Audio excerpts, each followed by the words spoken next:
During the COVID-19 pandemic, there has been inadequate safety precautions for frontline workers and the public. Politico recently had a disturbing report of some hospitals removing patients' N95 masks and replacing them with surgical masks. One of the facilities mentioned was the Massachusetts General Hospital, the CDC Director's prior facility.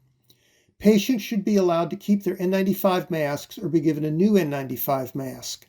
Surgical masks are unlikely to provide adequate protection for either Omicron or the BA.2 variant. N95 masks have superior filtration and facial fit. The CDC needs to require uniform use of N95 masks in healthcare settings for both patients and staff. The new guidelines of community risk zones for COVID-19 may not be optimal for the promotion of patient safety. The current guidelines have a threshold of 200 cases per 100,000 population per 7 days before there is an effect on community recommendations.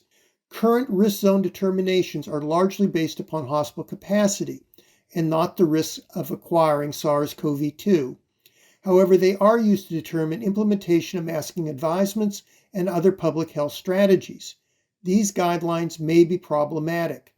First, hospitalizations are a lagging indicator in a pandemic. By the time hospitalizations have increased, the virus is already firmly established in the community, and weeks of continued elevations in hospitalizations and deaths will occur. Second, in the median risk category, it is recommended to wear masks around someone at high risk for severe disease. This would include up to 50% of the U.S. adult population.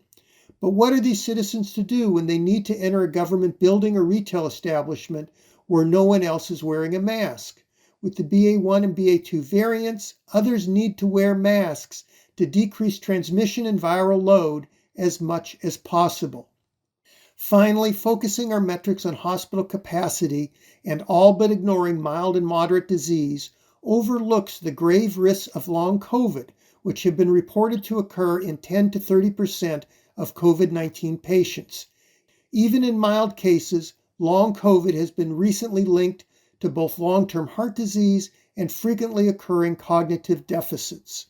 In summary, when masking is required, I would like to encourage the CDC to require universal use of N95 masks.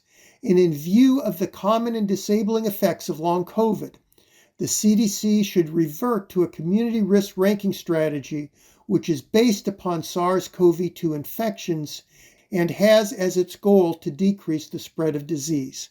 Thank you.